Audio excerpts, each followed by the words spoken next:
Est-ce que tu as déjà eu cette sensation de ne pas te reconnaître? Tu t'étais promis de plus te mettre en colère, et pourtant t'as explosé. Tu t'étais promis de ne plus retourner vers cette personne, et pourtant t'y es retourné. Tu voulais vraiment lancer ce projet, mais tu as trouvé 1000 excuses pour le repousser. Et à chaque fois tu te dis, je comprends pas.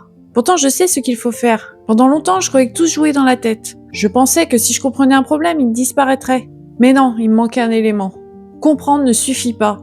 Parce qu'une immense partie de notre fonctionnement ne dépend pas de notre conscience. Notre inconscient enregistre tout. Notre enfance, nos expériences, nos blessures, les phrases qu'on a entendues des centaines de fois, les situations qui nous ont fait peur, les moments où l'on s'est senti rejeté, abandonné, humilié ou pas assez. Toutes ces expériences créent des automatismes. Et ces automatismes deviennent notre manière de vivre.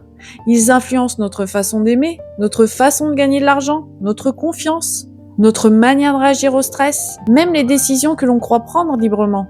Et le plus fou, c'est qu'on pense vraiment être aux commandes. Alors qu'en réalité, on passe souvent notre journée à réagir. Une remarque, on se ferme. Un regard et on doute de nous. Un échec et on abandonne. C'est pas forcément la situation qui provoque cette réaction. C'est ce qu'elle réveille à l'intérieur de nous. C'est pour ça que deux personnes peuvent vivre exactement la même chose et ne pas la vivre du tout de la même manière. Parce qu'elles ne portent pas la même histoire. Le même système de croyances, le même système nerveux, le même passé. Et c'est là que tout change. Le problème, c'est pas toi. Le problème, c'est que tu essayes souvent de changer le résultat sans regarder ce qui les produit. Tu veux changer ta vie? Mais est-ce que tu observes vraiment ce qui te dirige au quotidien? Quand une émotion arrive, quand une peur apparaît, quand tu procrastines, quand tu te dévalorises, qui est en train de parler? Est-ce vraiment toi aujourd'hui? Ou une ancienne version de toi qui essaye simplement de te protéger? Pour moi, c'est là que commence la vraie transformation.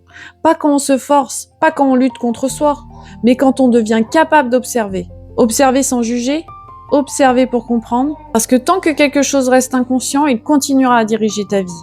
Mais le jour où tu le vois, tu récupères peu à peu ton pouvoir de choisir. Et ça change tout.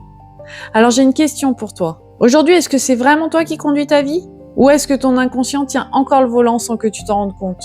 Dis-moi en commentaire ce que cette vidéo t'inspire. J'adore lire vos réflexions et échanger avec vous. Et si ce sujet te parle, pense à t'abonner, parce qu'ici on explore tout ce qui nous aide à mieux nous comprendre et à reprendre progressivement les commandes de notre vie.